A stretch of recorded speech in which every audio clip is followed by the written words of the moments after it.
ಬಂಗಾರದ ಕಿವಿ ಓಲೆಗಳಿಗಾಗಿ ಅಜ್ಜಿಯನ್ನೇ ಕೊಲೆ ಮಾಡಿರುವ ಭೀಕರ ಭೀಭತ್ಸ ಘಟನೆ ನಡೆದಿರೋದು ಚಿಕ್ಕಬಳ್ಳಾಪುರ ಜಿಲ್ಲೆಯ ಗೌರಿಬಿದನೂರು ತಾಲೂಕಿನ ಬಸವನಹಳ್ಳಿ ಗ್ರಾಮದ 80 ವರ್ಷದ ಸುಬ್ಬಮ್ಮ ಕೊಲೆಯಾಗಿರೋ ಅಜ್ಜಿ.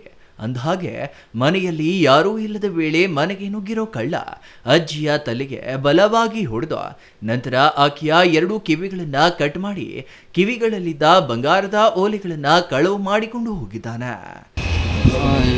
ಬೆಳಗ್ಗೆ ನಮ್ಮ ಅಜ್ಜಿ ನಾನು ಮೂವರಿದ್ದೆ.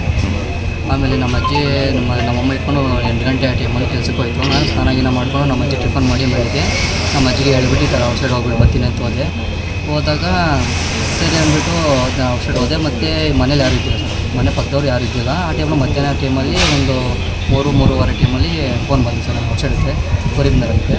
ಮನೆ ಪಕ್ಕದವ್ರು ಇಲ್ಲಿ ನಿಮ್ಮ ಅಜ್ಜಿಗೆ ಈ ಥರ ಏನು ಆಗ್ಬಿಟ್ಟಿದೆ ಬೇಗಪ್ಪ ಅಂತ ಗಾಬರಿನಲ್ಲಿ ಫೋನ್ ಮಾಡಿದೆ. ಸಡನ್ನಾಗಿ ಮನೆ ಹತ್ರ ಬಂದೆ.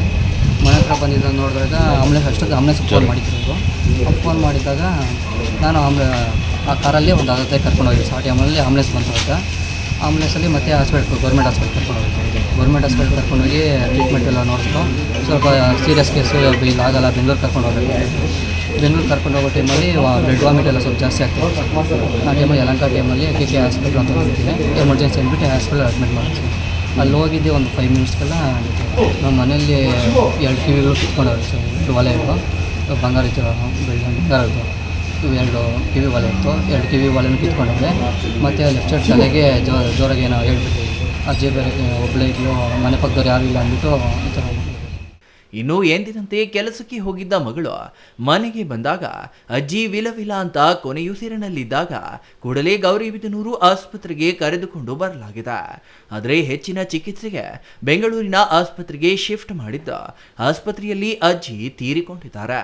ಘಟನೆಯಿಂದ ಈಗ ಬಸವನಹಳ್ಳಿ ಗ್ರಾಮದಲ್ಲಿ ಆತಂಕದ ವಾತಾವರಣ ನಿರ್ಮಾಣವಾಗಿದೆ. ಎಲ್ಲರಿಗೂ ನಮಸ್ಕಾರ. ನಮ್ಮ Chikkaballapur district Manchenahalli police station ಲಿಮಿಟ್ಸಲ್ಲಿ ನಿನ್ನೆ ರಾತ್ರಿ ಒಂದು ಮರ್ಡರ್ ಕೇಸ್ ರಿಪೋರ್ಟ್ ಆಗಿದೆ.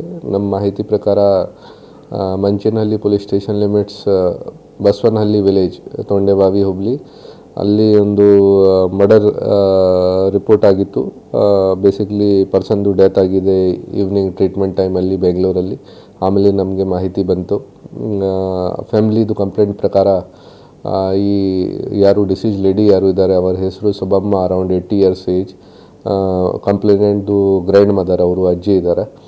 ಅವ್ರದ್ದು 1 ವರ್ಷದಿಂದ ಇಲ್ಲಿ ಮಗಳದು ಮನೆಯಲ್ಲಿ ಬಂದು ವಾಸ ಇತ್ತು 1 ವರ್ಷದಿಂದ.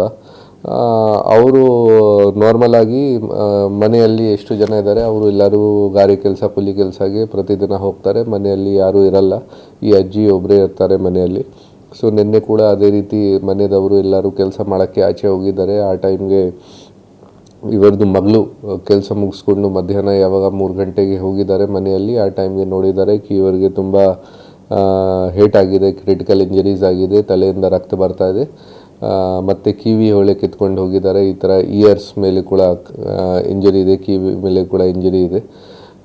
ಈ ಕಾರಣ ಬಗ್ಗೆ ಅವರು ಆಮೇಲೆ ಕಂಪ್ಲೇನೆಂಟ್ಗೆ ಇನ್ಫಾರ್ಮ್ ಮಾಡಿ ಕಂಪ್ಲೇನೆಂಟ್ ಮನೆಗೆ ಬಂದು ಅವರಿಗೆ ಒಂದು ಗಾಡಿಯಲ್ಲಿ ಹಾಸ್ಪಿಟಲ್ ಕರ್ಕೊಂಡು ಹೋಗಿದ್ದಾರೆ. ಹಾಸ್ಪಿಟಲಿಂದ ಅವರಿಗೆ ಬೆಂಗಳೂರು ಹೈಯರ್ ಸೆಂಟರ್ಗೆ ರೆಫರ್ ಮಾಡಿದ್ದಾರೆ. ಬೆಂಗಳೂರು ಯಾವಾಗ ಇವರು ರೀಚ್ ಆಗಿದ್ದಾರೆ, ಯಲಹಂಕ ಹತ್ರ ಯಾವುದೋ ಹಾಸ್ಪಿಟಲಲ್ಲಿ ಇವ್ರದ್ದು ಡೆತ್ ಆಗಿದೆ. ಆಮೇಲೆ ಇವರು ಪೊಲೀಸ್ಗೆ ಇನ್ಫಾರ್ಮ್ ಮಾಡಿದ್ದಾರೆ. ಬೇಸಿಕ್ಲಿ ಈ ಥರ ಕಾಣಿಸ್ತಾ ಇದೆ ಕಿ ಮರ್ಡರ್ ಫಾರ್ ಗೇನ್ ಇದೆಯಾ, ಸೆನ್ಸ್ ಅವ್ರದ್ದು ಫ್ಯಾಮಿಲಿ ಪ್ರಕಾರ ಅವ್ರದ್ದು ಕಿವಿಯಲ್ಲಿ ಇಯರಿಂಗ್ಸ್ ಇತ್ತು.